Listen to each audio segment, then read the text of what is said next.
नमस्कार शेतकरी मित्रांनो, स्वागत आहे ॲग्रोटॉकच्या या यूट्यूब चॅनलमध्ये. आज मी आलेलो आहे नाशिकमध्ये एक प्रगतशील शेतकरी शुभम सूर्यवंशी यांच्या शेतामध्ये. ते गेली अनेक वर्ष झालं द्राक्षबाग करतात. द्राक्ष पिकामध्ये ते त्यांचे वडील एक्सपर्ट आहेत. तर आज आपण या विषयावर चर्चा करणार आहोत की द्राक्ष पिकामध्ये सध्याची परिस्थिती काय आहे, नवीन जनरेशन आज द्राक्ष पिकामध्ये काम करत आहे, त्यांना कोणते चॅलेंजेस येत आहेत, पूर्वी काय चॅलेंजेस होते, आणि पुढील जे द्राक्ष पिकामध्ये किंवा द्राक्ष उत्पादनामध्ये इच्छुक आहेत त्यांना कसं करिअर करावं लागेल किंवा काय त्यांना एक सल्ला आपण त्यांच्याकडून घेणार आहोत. तर नमस्कार सर. नमस्कार. किती वर्ष आता द्राक्ष पिकामध्ये? माझं तर तसं 4थं वर्ष आहे. तिथून मागे तर वडीलच बघायचे सर्व. बघायचे. तुमचं शिक्षण काय झालं? माझं BSc नॅनोटेक MBA झालेलं आहे. BSc नॅनोटेक. कुठून केलेलं आहे शिक्षण? मी नाशिकलाच केलेलं आहे. नाशिकला केलेलं आहे. पुन्हा थॉम्सन इथे. Thomson variety. हो. आता ही एक्सपोर्टला जाते का? हो हो, एक्सपोर्टला. बरं. एकच आहे फक्त आमचा जो बेल्ट आहे, आर्ली बेल्ट आहे, त्यामुळे जे आमचं बाकीच्या जरी व्हरायटी असतील लॉंगेस्टेड व्हरायटी वगैरे, त्या आमच्या पूर्ण लेट कटिंग मध्ये असतात.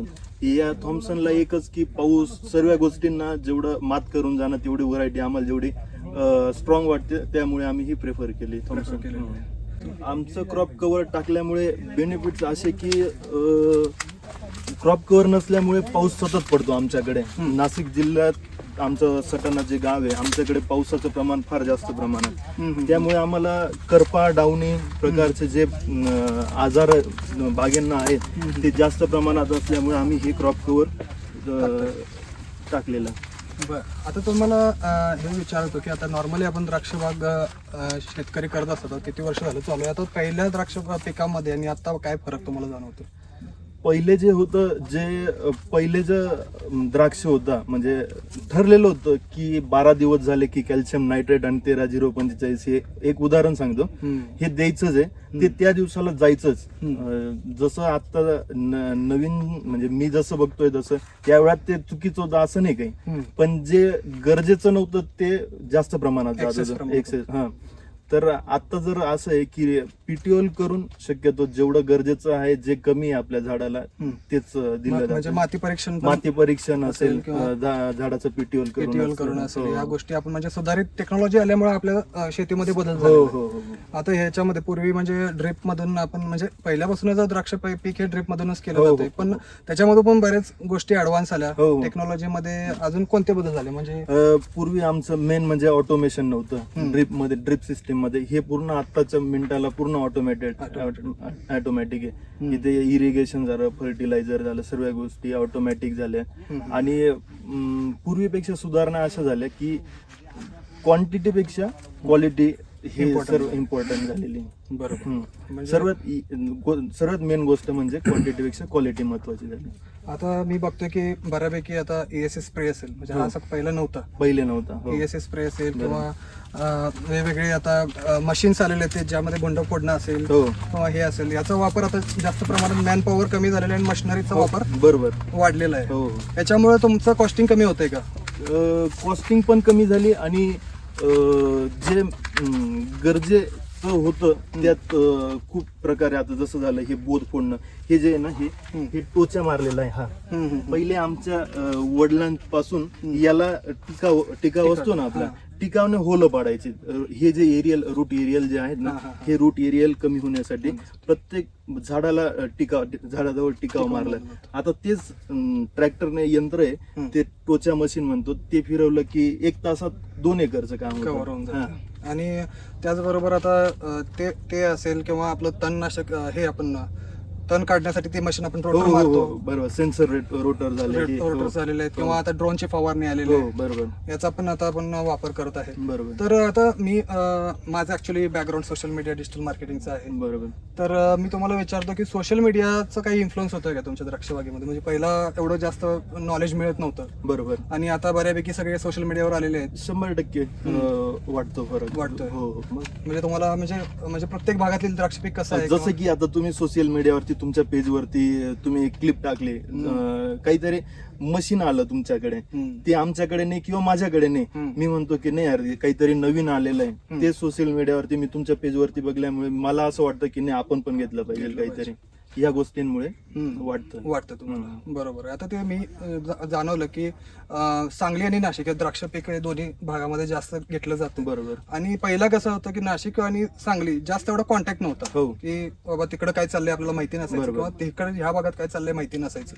जे काय असेल ते आपल्याला टीव्ही आणि प्रिंट मीडियातूनच बरोबर. आपल्याला समजायचं. पण आता असं झालं की मोबाईलवर तुम्ही एक सोशल मीडिया उघडलं तर लगेच तुम्हाला सांगित काय हो, झालंय, काही किंवा मिनिटातच. हो. मिनिटात सगळ्या हो. गोष्टी तुम्हाला समजतात, नवीन काय आलं असेल तर. माझा एक्सपिरियन्स असा की कोणाला काढायला लागतात ह्याला काय असतं त्याला काड्या कशासाठी, ग्राफ्टिंगसाठी, हो. तर लगेच सोशल मीडियावर व्हिडिओ वगैरे आलेले असतात. एक मेसेज टाकला की कोणाकडे उदाहरणार्थ एक आरकेची व्हरायटी, मी जर तुम्हाला पेक्षा तुमच्या एक सांगलीच्या ग्रुपवरती एक मेसेज केला की नाही मला या आरके नावाच्या व्हरायटीची जर कोणाकडे काडी असेल अवेलेबल तर कळवावं, काही मिनिटात तिकडून आपल्याला मेसेज कॉल म्हणजे वेळ जात नाही या गोष्टींसाठी. त्यामध्ये तुमचं काम फास्ट फास्ट होतं. आणि तुम्हाला वेळ पण वाचतो आणि पैसे पण हो. वाचतो. तर तुमचं काय उद्देश आहे, म्हणजे तुमचं करिअर तुम्ही द्राक्ष पिकामध्येच करणार आहे का तुमचं? नाही, द्राक्ष पिकात तर आहेच. मूळ तर माझा मी बिझनेस म्हणतो याला, मूळ बिझनेस तर माझा द्राक्षच आहे. आणि त्यात प्लस राहील तर फक्त एक्सपोर्टचं काम याचं तुम्ही उतरणार एक्सपोर्टचं. आता तुम्हाला कोणतं बाजारपेठ चांगली वाटते एक्सपोर्टला किंवा इझी आहे? प्रथम आमच्याकडे मेन म्हणजे गल्फ जास्त राहील गल्फ आणि सेकंड रशियासाठी. रशियासाठी. आणि गल्फ आणि रशियामध्ये काय फरक येतोय, म्हणजे त्यामध्ये?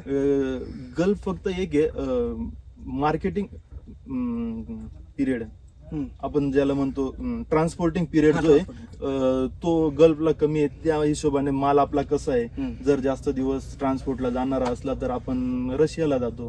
आणि गल्फचं सुरुवातीचं मार्केट थोडं चांगलंच असतं, त्यामुळे मग गल्फला सुरुवातीचे जे काही प्लॉट असतात ते गल्फलाच असतात. आता त्याच्यामध्ये रेसिड्यू फ्री पण आणि रेसिड्यू फ्री असतात. जे लेटचे 1 सप्टेंबर नंतर जे आमच्या कटिंग असतात ते मग म्हणजे सॅम्पल प्लॉट असतात पूर्ण.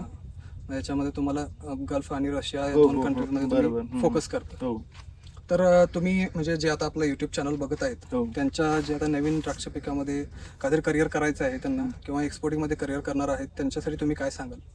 सांगली, नाशिक कुठेही असो, असं झालेलं आहे की शेती करणं आजकाल खूप अवघड झालेलं आहे. पण जी शेतीमध्ये जी मजा असते ती एक शेतकरी किंवा जो स्वतः, म्हणजे माझा अनुभव वाटतो की शेती करून जो आनंद भेटतो तो नक्कीच चांगला राहील. आणि नवीन पिढीला असं वाटतं की शेती नको असं, पण नाही, शेतीत जे आहे ते मला तरी वाटतं की चांगलं आहे. पारंपरिक पद्धतीचा आपला जो व्यवसाय आहे तो पण केलाच गेला पाहिजे. मी इथेच थांबवतो. ॲग्रोटॉक मध्ये आपले शुभम सूर्यवंशी दादा हे आपल्या सोबत आले आणि त्यांनी आपल्याला मार्गदर्शन केलं, द्राक्ष पिकाविषयी त्यांच्या सांगितलं. आणि आपल्याला या चॅनल मार्फत असेच आपण द्राक्ष पीक किंवा इतर पिकांविषयी आपण माहिती देणार आहोत. आपल्या चॅनलला लाईक करा, शेअर करा, सबस्क्राईब करा आणि शेअर करा अशा लोकांना ज्यांना यामध्ये इंटरेस्ट आहे.